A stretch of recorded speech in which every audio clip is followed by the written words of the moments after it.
Anime Recapped here. Today I'm going to explain a supernatural comedy anime called The Daily Life of the Immortal King. Spoilers ahead, watch out and take care. It was the year 4386. People all over Washu were practicing cultivation and enjoying the convenience brought by cultivation technology. Everything was peaceful until a level 5 giant frog attacked the city. A magic squad was sent to subdue the monster, and at the scene of the battle, a little boy was seen eating a snack. This black-haired and red-eyed boy was so absorbed by his snacking that he was oblivious, or perhaps even indifferent, to the danger he's in just by virtue of being there. He's about to be hit by the giant frog when one of the members of the magic squad, Zhuo Yi, brings him to safety. Years later, Zhuo Yi is now hailed as the hero who saved the city, defeating the giant frog all on his own. And now it is the first day of the new school year for Faction 60. A lone black-haired and red-eyed freshman is walking into the school when he is approached by two upperclassmen. They identify him as the Force Value 5 they found in a photo, and with lecherous smiles, the two promise to take good care of him. The indifferent freshman quietly thanks them, but they start badgering him for a protection fee. Suddenly, a golden beam comes hurling towards the ground in front of the seniors, which sends them both flying. From the rooftop, a smiling girl chides the boys for bullying someone with a lower force value than them, while the other stunned students identify her as the legendary daughter of the Flower Fruit Water Curtain Group, Soon Rung.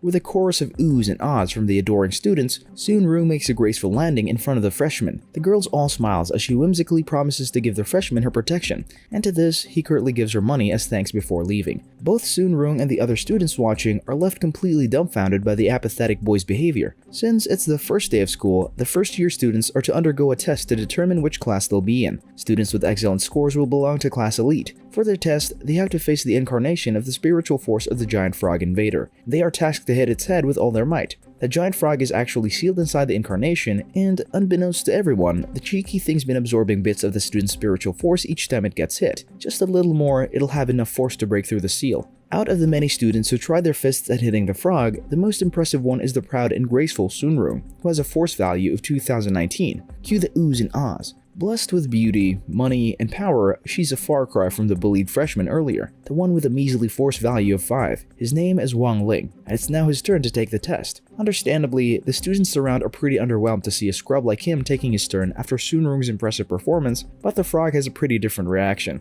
Wait, why do I hear boss music? The frog asks as Wang Ling is making his approach. The boss music is so epic that it takes the frog back to when it wreaked havoc in Washu. It turns out that the hotshot Zhuo Yi wasn't so hot after all. He was actually beaten up by the monster. But right before Froggy could defeat him, it got obliterated by the little boy himself while his own background music was playing. The kid is none other than Wang Ling, and he hates being bothered while eating crispy noodles. Having recognized the boss music, Froggy starts panicking, knowing full well that if Wang Ling got his grubby mitts on it, its soul and spirit would be obliterated. Meanwhile, Wang Ling's thinking to himself that he should contain his spiritual force to the minimum and pretend to try hard. And so, with his battle cry of "Ah," Wang Ling lamely jogs to the frog. But before he could even hit it, something strange happens. The screen broadcasting his performance goes into a static, and when the broadcast returns, the giant frog is lying on its back. Everyone is stunned by this, and the force calculator starts going into overdrive, showcasing a bunch of 9s for his score. There are so many 9s, like probably more than 3, but they're not the only ones shocked by this turn of events. Wang Ling himself finds it strange since he didn't hit the frog at all. The exam administrator comes rushing to the room, distraught by what happened to his froggy, as he calls the evil demon King Frog. While he's lamenting its apparent demise, Wang Ling quickly assesses the situation and deduces that the frog is just playing dead. Its remaining spiritual force changed into a spiritual body and got away. After gathering his bearings, the exam administrator gets up and sternly assigns Wang Ling to Class Elite. Shocker. It is now Class Elite's first summoning lesson. The teacher mentions that the strength of the spiritual body they summon is in proportion to their force level. The class conjures all kinds of things, from magical girl wands to anime action figures. Soon Rung, being on another level among the others, summons a spiritual body of a dog. While the other students praise their goddess for summoning a demonic beast, Soon Rung coyly smiles and answers that she can't summon something that strong. But inwardly, the girl's furious, wondering just how much power it takes to summon those demonic forces.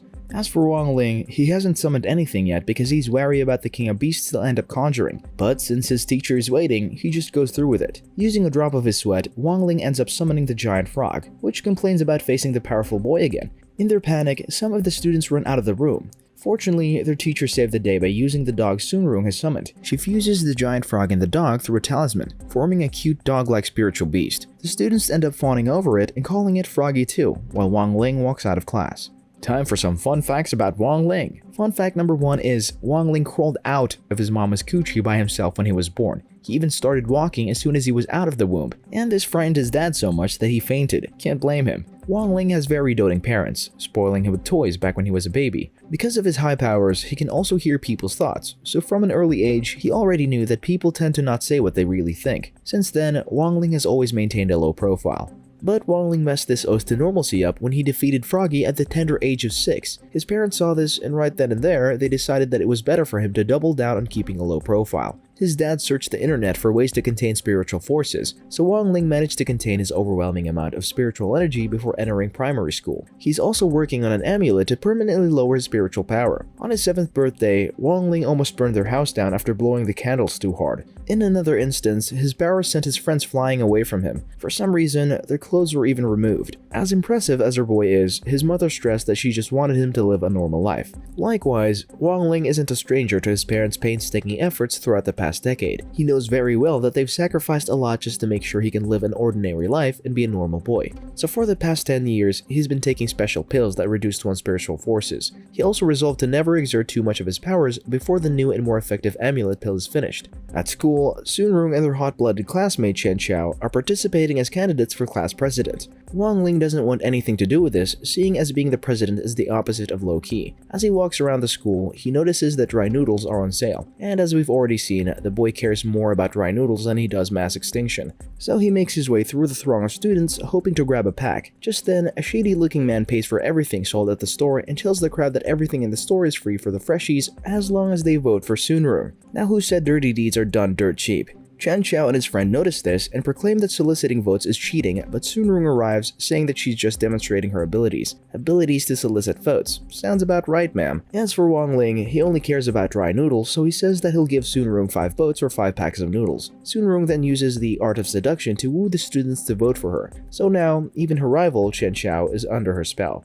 In class, they discuss the ancient arts of confinement, which includes the seduction spell Soon-Rung used on the students. Soon-Rung panics and fears that the teacher has seen through her schemes. The teacher explains that seduction uses incantation with hand seals to protect the user's spiritual force on others, making them into the user's fans. For this spell to work, there must be gift-giving involved. As the teacher discusses this, Wang Ling realizes what Soon-Rung did earlier. He recalls that he gave her a pill in return for the dry noodles, so he could no longer be under her spell. He signals to her that the dry noodles are so delicious, but Soon-Rung misunderstands this and thinks he wants her to consume the pill he gave her. So she does, to Wang Ling's horror. At the same time, the teacher tells them that the lack of spiritual power will end the seduction before it works. And since the pill reduces someone's spiritual power, Soon-Rung's spell on the students promptly breaks. The teacher then asks Soon-Rung to demonstrate the spell he had been discussing, but Soon-Rung's weak from the pill, so she ends up tripping over the trash can. This leaves Wang Ling to demonstrate the spell in her instead. After that, class elections take place and Chen Xiao wins. Looks like Soon-Rung's learned her lesson.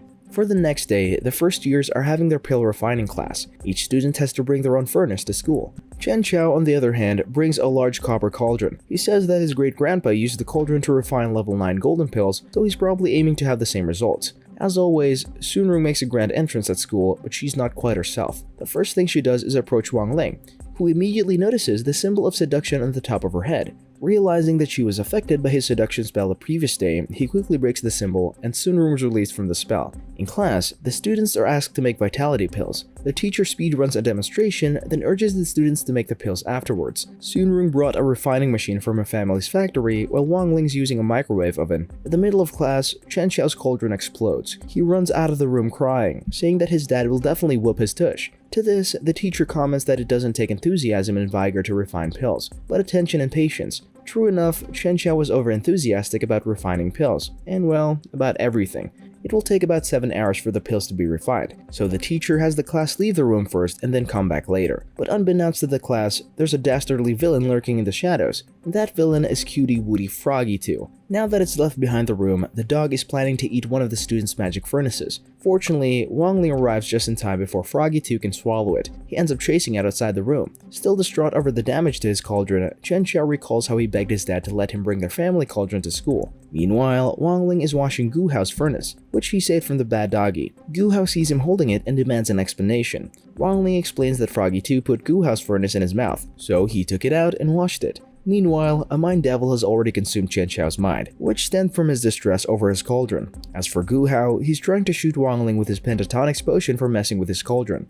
Alas, Chen Xiao is approaching them when the potion is shot, so he gets it and even drinks some of it. While Gu Hao's melting down, Wang Ling's completely casual about the entire thing, and he's even about to heal Chen Xiao up with his powers. But Gu Hao stops him and urges him to help him make an antidote himself. Though he thinks that the effects of the potion aren't all that bad, he eventually yields to the overdramatic Gu Hao. While they're making the potion, Froggy 2 approaches the furnace to try and eat it once again. But Gu Hao quickly thwarts his efforts. But this leads them to learning that Froggy 2 can speed up the heating process. Wang Ling's surprised to learn this, so Froggy 2 arrogantly asserts that his whole shtick is manipulating timelines. And so, the two ill-intentioned boys decided to exploit Froggy 2 into expediting things. Aside from being used for his powers, Froggy 2 is also used as Gu Hao's test subject. Maybe he should have just let Wang Ling obliterate him after all. Not long after, the teacher and the other classmates are on their way to the room. Gu Hao tries to stall them, but fails. Luckily, Wang Ling is quick enough to keep Chen Xiao out of sight. The teacher inspects Gu Hao's furnace and finds a golden pill, which earns him a pretty high grade. Taken aback, Gu Hao is almost ready to cry as he assumes that Wang Ling put the pill he made in his furnace.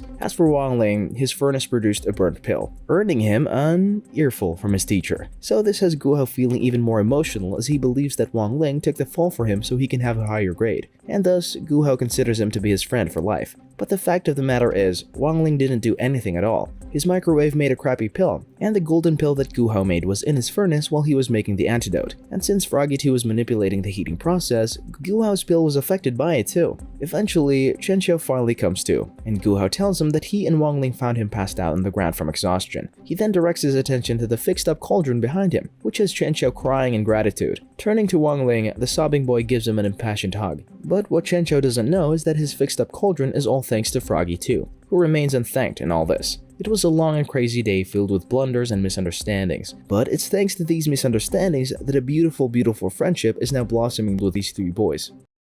Subscribe to watch more videos like this. Turn on notifications. And leave a like, it really helps the channel out. Thank you for watching.